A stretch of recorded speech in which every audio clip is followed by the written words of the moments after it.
Le téléphone portable, smartphone et tous les autres appareils électroniques nous sont très utiles au quotidien. Risque de courbature, de fatigue générale, d'insomnie, de faiblesse sexuelle, de surdité ou de cécité, des AVC. Les charges électromagnétiques des téléphones portables, smartphones ou tout autre appareil électronique sont très dangereuses pour la santé et peuvent vous conduire à la mort. Utilisez désormais les autocollants anti-radiation GIA pour protéger et préserver votre vie. Les amis, faites comme moi, Gégé Lapino, en adoptant DMA GIA.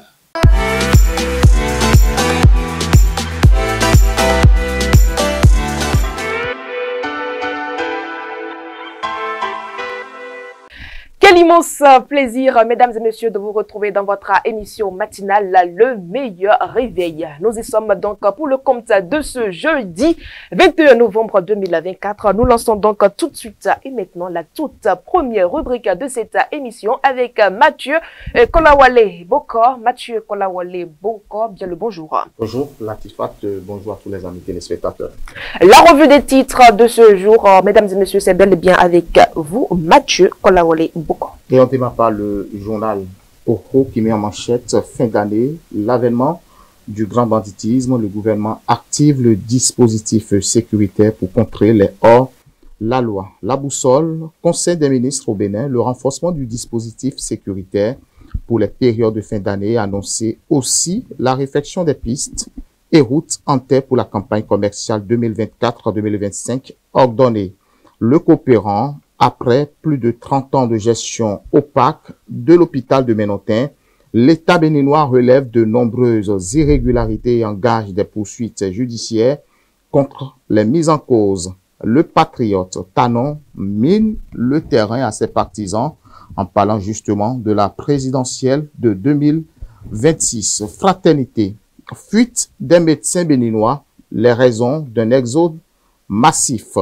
Matinal, retrait du mandat de gestion à l'association médico-sociale, l'hôpital de Ménotin retourne dans le giron de l'État. De graves dysfonctionnements relevés, des sanctions annoncées contre les auteurs, Grand Popo, plus d'une tonne de faux médicaments interceptés. Dynamisme Info, audit du fichier électoral, un premier acquis avant la relecture du code, s'interroge Dynamisme Info. Et puis La Nation, des mesures pour renforcer la sécurité pendant la période des fêtes de fin d'année, annonce La Nation, reconnaissance de la nationalité béninoise aux afro-descendants, le décret d'application pris. L'emblème du jour, visite d'amitié et de travail au Maroc, les retombées de la diplomatie parlementaire de Vlavonou. Et puis Martin Libre qui met cadre de concertation, génération à Ivor, etc. Maître Jacques Bonou explique tout. Et puis, budget 2025, Dorothée Sosa défend plus de 2 milliards de francs CFA devant les députés. Et voilà donc qui ouvre la deuxième rubrique de cette émission. Mesdames et messieurs, nous sommes bel et bien dans la présentation de l'actualité de ce matin. Élection générale de 2026, la Cour constitutionnelle et la Sénat jettent les bases de leur synergie d'action. Et à quelques mois de cette échéance ou de ces élections 2026, ces élections générales, tout se précise pour une bonne organisation. Et pour y parvenir, la Cour constitutionnelle et la Commission électorale nationale autonome Sénat se présentent comme deux institutions importantes dans le dispositif électoral. Au Bénin, dans sa communication, Abou Boukari, le directeur général des élections à la Sénat, a expliqué les innovations contenues dans la loi numéro 2024-13 du 15 mars à 2024, modifiant et complétant la loi numéro 2019-43 du 15 novembre 2019 portant code électoral en République du Bénin. Ces innovations Latifat, selon lui, visent à améliorer la transparence et l'efficacité du processus électoral. Parmi les principales nouveautés, on trouve des modifications apportées à une cinquantaine d'articles du code électoral.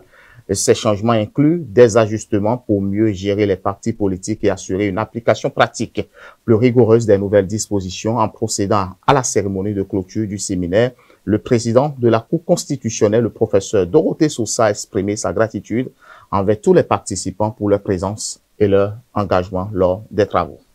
Autre actualité, Mathieu Kolawole Boko, nous parlons de l'affrontement qui a eu lieu entre la population et les forces de l'ordre à Malanville. Un mort et des blessés ont été enregistrés à Madékali. La localité de Madékali, dans la commune de Malanville, département de la Liboria, a été le théâtre d'un affrontement meurtrier entre les populations et les forces de l'ordre. Plus précisément, les policiers, le mercredi 20 novembre 2024, le bilan de cet affrontement fait un mort et des blessés graves. Vous l'aviez bien introduit. Les blessés seraient admis aux soins. Ils seraient au nombre de 3 personnes. C'est la saisie d'une cargaison de riz local, Paddy, qui serait à l'origine des heurts. Certaines sources renseignent que les policiers auraient intercepté une cargaison de produits vivriers conformément à la mesure d'interdiction de sortie du territoire de ces produits vers les pays voisins, mais on ne saurait peut-être plus précisément pour la suite lorsque beaucoup de détails seront donnés. La nouvelle est tombée hier soir. Le Premier ministre malien Choguel Maïga a été démis de ses fonctions après avoir critiqué les militaires au pouvoir. Choguel Maïga n'est plus le Premier ministre du Mali. Un décret présidentiel du mercredi 20 novembre soir à la télévision d'État, au office radio-télévision malienne, par le secrétaire général de la présidence, met un terme aux fonctions du Premier ministre et à celle de toute l'équipe, bien évidemment. Vous aurez, mesdames et messieurs, vous aurez justement le point tout à l'heure, ce limogeage. Latifat semblait inéluctable après les propos virulents tenus samedi 16 novembre par le désormais Premier ministre. Il avait notamment reproché aux militaires au pouvoir de ne pas l'impliquer dans les décisions et d'avoir reporté unilatéralement les élections devant marquer le retour à l'ordre constitutionnel. Et puis, vous savez, il avait été nommé en juin 2021 après le second coup d'État militaire.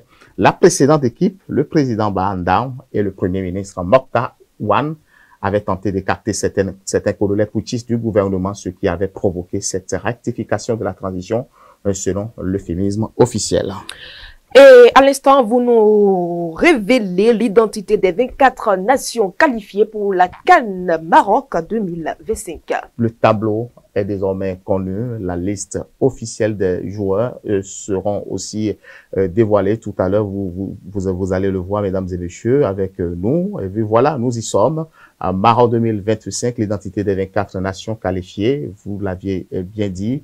Et puis, ceux qui vont participer à la CAN sont connus. Les tickets billets restants à l'issue de la 5e journée sont distribués après la 6e journée des éliminatoires de la CAN Maroc 2025. Le Bénin et 4 autres nations que sont la Tanzanie, le Soudan, le Botswana et la Mozambique qui sont les heureux élus. Le Maroc, pays hôte, le Burkina Faso, le Cameroun, l'Algérie, la République démocratique du Congo, le Sénégal, l'Égypte, l'Angola, la Guinée équatoriale, la Côte d'Ivoire, le Gabon, l'Ouganda, l'Afrique du Sud, la Tunisie, le Nigeria, le Zimbabwe, la Zambie, le Mali, les Comores, le Bénin, la Tanzanie, le Soudan, Botswana, la Mozambique sont les 24 qui ont obtenu leur ticket pour la CAN Maroc 2025. Il faut noter, Latifat, que la compétition CAN Maroc 2025 débutera le 21 décembre 2025 et se conclura par la finale le 18 janvier 2026. 6 villes marocaines accueilleront les rencontres de cette fête footballistique continentale. Les villes hôtes de la CAN 2025 que la CAF a retenues au Maroc sont Casablanca, Rabat, Tanger, Fès, Agadir et puis Marrakech. Et voilà pour cette édition, le Bénin se compte parmi les équipes qualifiées. Après 2019, justement, vous le savez, cette CAN qui nous a fait révéler jusqu'en quart de finale où le Sénégal nous a éliminés d'office. Nous avons quand même eu l'espoir d'aller jusqu'en demi-finale en battant le Maroc, cette quand même compétition qui a été inédite, vous vous rappelez. Malheureusement, le Sénégal, et ce sera le but de Sadio Mané qui nous a fait fléchir devant cette CAN 2019. Et quelques années plus tard, nous sommes heureux de participer à cette CAN 2025 qui va se jouer de l'autre côté du Maroc. Et puis, on espère de voir ce que l'équipe béninoise va encore nous démontrer. Ce n'est pas encore le forum matinal Mathieu Kolawole Boko. Mesdames et messieurs, voilà tout pour les 2 premières rubriques. Le forum matinal, c'est tout de suite.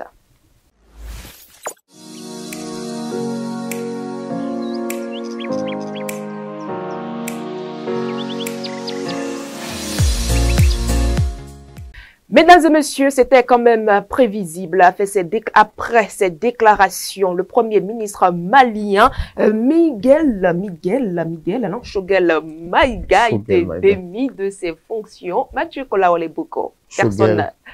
Est-ce que vous étiez surpris par la nouvelle? Oui, mais aussi, il faut reconnaître que ça pourrait venir. Lorsque vous entendez Choguel Maïga faire des déclarations, ces dernières déclarations quand même laissent un peu de doute, laissent à pouvoir se poser des interrogations ou des questions. Vous savez, Choguel Maïga était quand même un maillon indispensable dans la politique malienne. Il a soutenu plusieurs régimes. Et jusque-là, il a été nommé Premier ministre parce qu'à un certain moment, le pouvoir en place, les militaires ont jugé bon de pouvoir le faire appel parce que c'est un cadre émérite. C'est un président d'un mouvement patriotique de rassemblement au Mali qui quand même essaie de montrer de quoi il est capable ce mouvement. Choguel Maïga, à un certain moment, quand on le suit, c'est tout comme si depuis 2021 où il a été nommé, il se dit aujourd'hui que je ne suis plus comptable de ce qui se passe. Maintenant, au-delà de tout, il faut voir aussi l'autre hypothèse. Est-ce que Choguel Maïga est en train de viser déjà les élections présidentielles? Parce que vous savez, au Mali, ça crie fort. En Guinée, ça crie. Au Burkina, ça crie en griffe pour que le pouvoir puisse revenir aux civils. Donc, il a toujours rêvé d'être président de la République. Il a toujours su que il veut aussi, en un mot, goûter au pouvoir, participer aussi au pouvoir. Donc, moi, je dis que Choguel Maïga, peut-être, est-ce une stratégie politique? Est-ce que Choguel Maïga mesure la densité de ce qu'il dit? Je ne sais pas. Mais ce qui est évident, c'est que lorsque vous êtes avec des militaires en place, vous savez, l'armée ne parle pas. Même s'il y a un problème, il faut gérer à l'interne. Donc, Choguel Maïga doit savoir qu'il n'est pas en train de collaborer avec un civil où il faut venir à la place publique dénoncer ou condamner ou critiquer. Mais je pense qu'avec les militaires, c'est une autre politique. Donc, on attend de voir la suite. Mais Choguel Maïga, qu'on le veuille ou non, n'est plus Premier ministre et tout son gouvernement a été dissous. Ben, il faut dire par là que les militaires ont essayé de se débarrasser, se sont débarrassés de la mauvaise graine. Évidemment, parce que quand ça bouille, quand ça bouillonne, quand ça boude, quand ça bavarde chez les militaires, ils n'aiment pas ça.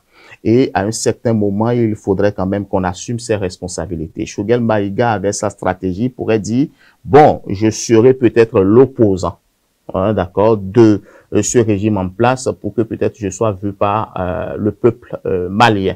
Mais ce qu'il oublie, c'est que la stratégie peut-être choisie aujourd'hui ne serait peut-être pas la bonne parce que, qu'on le veuille ou non, il est comptable de tout ce qui s'est passé depuis 2021 à nos jours. Il est resté au pouvoir déjà depuis 3 ans et demi. On attend peut-être d'espérer encore son bilan.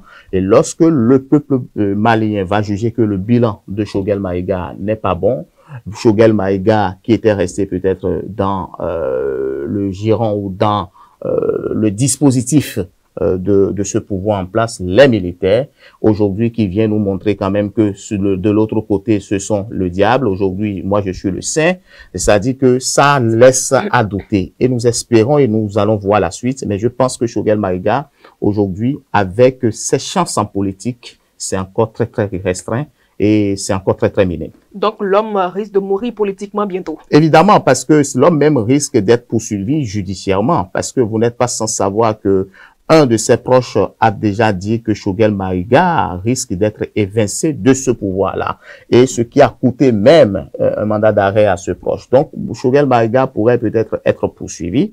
Parce que si évidemment on arrive à faire peut-être un bilan à son niveau, à émettre d'audit à son niveau, à déclarer peut-être qu'il porterait atteinte à la sécurité de l'État ou a dit que peut-être il y a X ou Y comme chef d'accusation contre lui, ça pourrait peut-être le compromettre. Moi, je pense qu'aujourd'hui, il serait plus mieux soit de se retirer, de démissionner tout simplement, encore que n'appeler démissionner, on l'a démis de ses fonctions, soit il se calme pour rester au Mali, ou soit il quitte le Mali pour parler au dehors.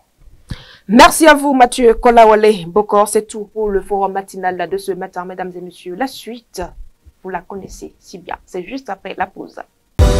Vous organisez un mariage, un anniversaire, un baptême, un séminaire, un spectacle, un meeting politique ou tout autre événement, Guérit TV Monde vous propose un service de sonorisation professionnelle de meilleure qualité. Pour plus d'informations, contactez-nous au plus 229 91 19 10 10. Guérit TV Monde, le leader des Web TV.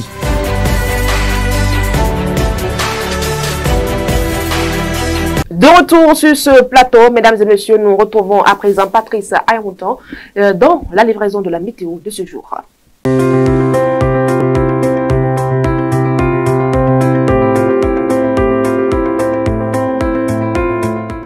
Amis et fidèles internautes de Guéret TV Monde, bonjour. Nous sommes jeudi 21 novembre 2024.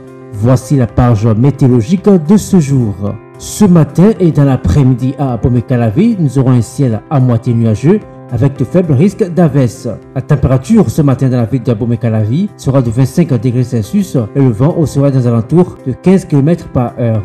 Dans l'après-midi, nous aurons une température de 33 degrés Celsius et un vent qui sera dans les alentours de 25 km par heure. En soirée, nous aurons un beau temps, peu nuageux, sans précipitation bien sûr. La température dans la soirée à Abomey-Calavi sera de 27 degrés Celsius avec un vent qui sera dans les alentours de 30 km par heure. Dans la nuit, par contre, à Abomey-Calavi, nous aurons de belles éclaircies, mais formations brumeuses possibles. La température cette nuit à Abomey-Calavi atteindra les 27 degrés Celsius avec un vent qui sera dans les alentours de 20 km par heure. Il est important de savoir qu'aujourd'hui à Abomey-Calavi, le temps deviendra plus incertain en cours de journée. Les températures fluctueront entre 25 et 33 degrés Celsius. Excellente suite de journée à tous et à demain.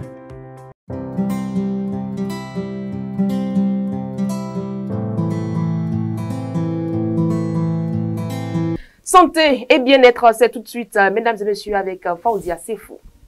Dans la rubrique santé et bien-être de ce jour, nous parlons de la tularemie, une infection bactérienne rare mais potentiellement grave. Causée par la bactérie Francisella tularensis, elle touche principalement les animaux sauvages, mais peut être transmise à l'homme par contact direct avec des animaux infectés ou par diverses voies de transmission environnementale. Elle est également connue sous le nom de fièvre des lapins en raison de son accession fréquente à ces animaux.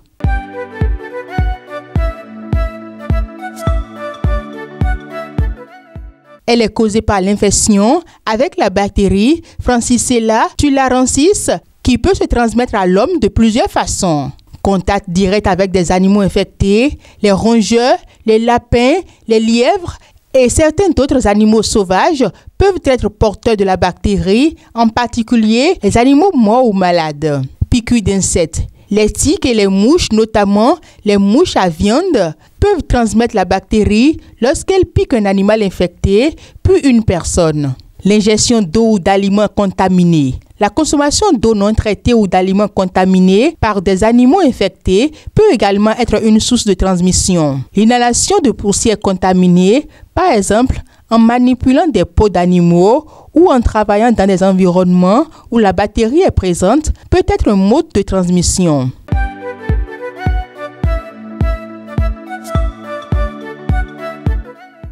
Les symptômes de ce mal dépendent de la voie de transmission et de la forme de la maladie, mais les plus courants incluent forme ulcéro-ganglionnaire, la plus fréquente, fièvre soudaine et élevée, ulcère sur le site de la morsure ou du contact avec un animal infecté, gonflement des ganglions lymphatiques voisins, souvent douloureux, maux de tête, frissons, douleurs musculaires, forme pulmonaire, plus rare mais plus grave. Symptômes respiratoires sévères, toux, douleurs thoraciques, difficultés à respirer et parfois sanguinolentes.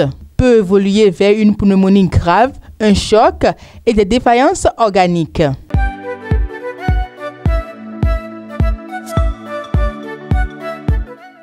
La tularemie peut être traitée efficacement avec des antibiotiques. Les médicaments les plus courants sont streptomycine ou gentamicine pour les formes graves comme la forme pneumotique. Doxycycline ou ciprofloxacine utilisée pour les formes les plus légères ou en prévention après une exposition. Il est important de commencer le traitement rapidement après le diagnostic pour éviter des complications graves, notamment les formes pneumotiques.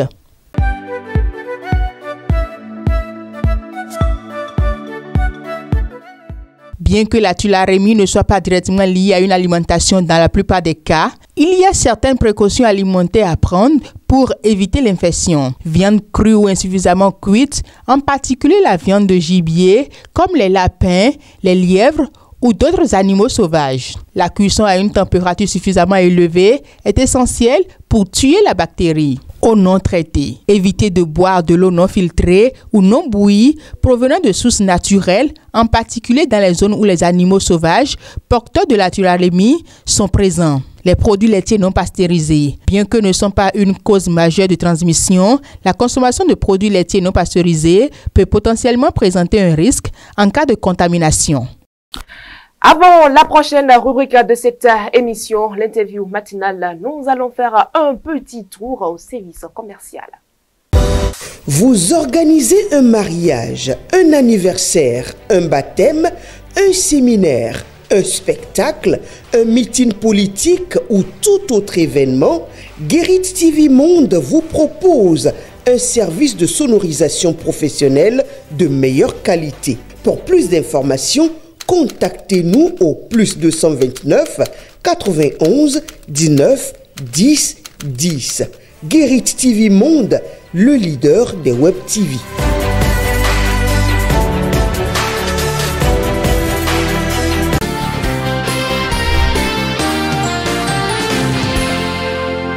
Depuis que nous avons eu souveraineté internationale dans notre pays, mais nous n'avons jamais vécu l'évolution sociale, l'évolution du développement que nous vivons aujourd'hui.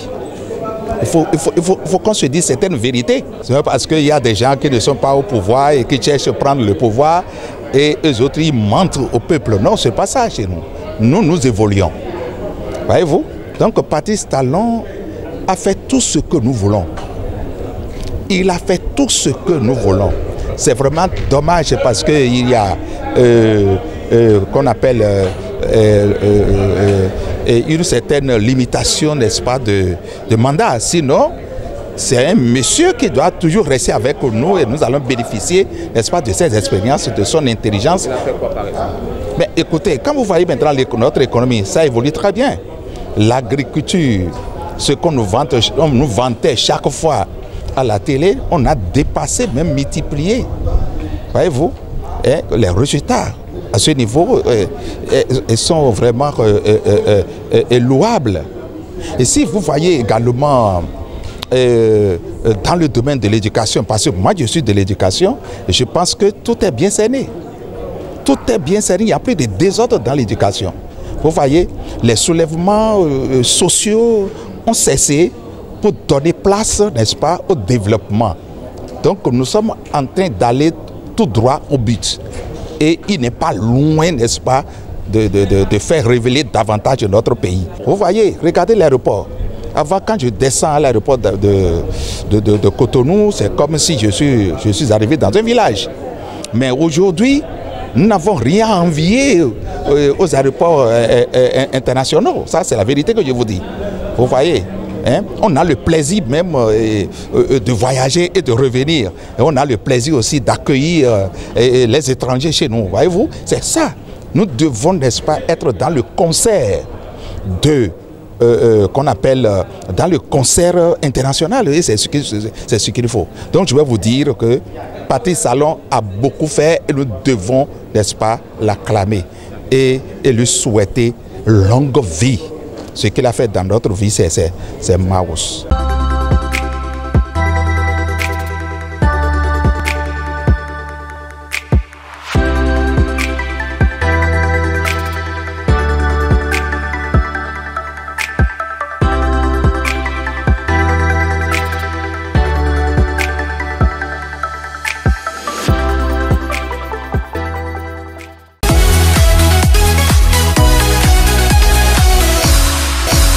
Nous voilà donc dans la toute dernière rubrique de cette émission. Mesdames et messieurs, nous sommes déjà avec Faouzia Sefou dans le coin cuisine. Faouzia Sefou, bonjour. Bonjour à vous, Latifat Kaounou. Vous attendez encore que je pose la question? Bien sûr, bien sûr. C'est un plaisir pour moi de répondre à cette question quotidienne. Mais laissez-moi vous dire que ce matin, on aura droit à un dessert ou un petit déjeuner. Ça dépend de la manière de comment les téléspectateurs prennent ça. D'accord. Et Voilà. de quoi s'agit-il? Ça serait de la crème brûlée à la vanille fine. Ça, vous nous amenez dans quel pays? Voilà. On quitte le Bénin. On a déjà fait trop plaisir. On ramasse aux nos Béninois. effets, on va dans quel pays? On va un peu loin. On quitte, on va un peu loin. on s'éloigne de nos frontières, là. Bien sûr, parce que c'est pas tous les jours qu'il faut faire de djongoli, c'est pas tous les jours qu'il faut faire de la pâte avec crin-crin. Non, non, non. Le consommation local est terminé. Bien sûr. Mais c'est juste, faut faire juste une plaisir. pause. Ce n'est pas seulement les Béninois qui nous suivent en réalité. Et ce n'est pas seulement, c'est pas seulement au Bénin qu'on nous suit. C'est ce que je voulais dire. C'est pas seulement au Bénin qu'on nous suit. Donc, il faut faire plaisir à tout le monde. Faudrait pas laisser quelqu'un pour compte. D'accord. Voilà. Pour la crème brûlée, on aura besoin de quoi? Alors, pour la crème brûlée, on aura besoin notamment de crème liquide, notamment 100 millilitres, de 150 grammes de lait concentré. C'est au choix, tout ce que vous avez comme lait concentré, utilisez. On aura besoin de l'eau, on aura besoin de jaune d'œuf, on aura besoin de 4 cuillerées à soupe de sucre. Vous avez le choix entre le sucre roux ou le sucre, tout ce que vous avez blanc, voilà. Et on aura besoin aussi de la vanille. Voilà pour les ingrédients. Et pour la préparation? Alors, pour réaliser, c'est pour ça que je dis que ce n'est pas pour les Béninois, parce que pour pouvoir réaliser, on aura besoin de four. Donc, si vous n'en avez pas, ne tentez pas. Donc, voilà un peu. Donc, pour pouvoir réaliser votre crème, il faut d'abord préchauffer votre four et maintenant faire la préparation dans un saladier. Il faut mélanger d'abord les jaunes d'œufs, puis le lait concentré et ajouter maintenant de l'eau, puis la crème dont on avait parlé au préalablement et la vanille, puis mélanger le tout. Vous allez voir que vous obtenez un mélange qui, vous allez voir, que si vous connaissez vraiment la crème, vous allez voir que ça prend déjà corps avec déjà ce mélange. C'est ce mélange que vous allez mettre dans de petits plats, pas les plats que vous prenez pour manger le riz, que vous mettez dans le plat et vous mettez maintenant au four. Vous mettez au four au moins 15 minutes. Et après, vous ressortez. Puisque le four était déjà préchauffé, vous ressortez. Vous ressortez. Avant de servir, vous sauterez votre crème avec du sucre. Vanille. Voilà. Et puis, c'est prêt, on peut servir. On prend ça après un bon repas. On prend ça après un bon repas. Bien sûr. D'accord. Voilà. C'est un dessert. Oui. Mesdames et messieurs, voilà donc ce que nous propose Fauzia Sefou. J'avoue que moi, je ne connais pas ça. Voilà, c'est pas bien grave. C'est ceux qui connaissent la crème ou bien brûlée, crème brûlée à la vanille fine. Voilà. Donc, vous qui connaissez, essayez de faire la recette. Ou soit, si vous voulez changer un peu votre quotidien, essayez bien cette recette que nous propose Fauzia Sefou dans votre rubrique Coin Cuisine. Mesdames et messieurs, et voilà, c'est cette rubrique qui met définitivement un terme à ce numéro de votre émission matinale, Le Meilleur Réveil. C'est toujours un plaisir pour nous de vous retrouver. À demain, vendredi.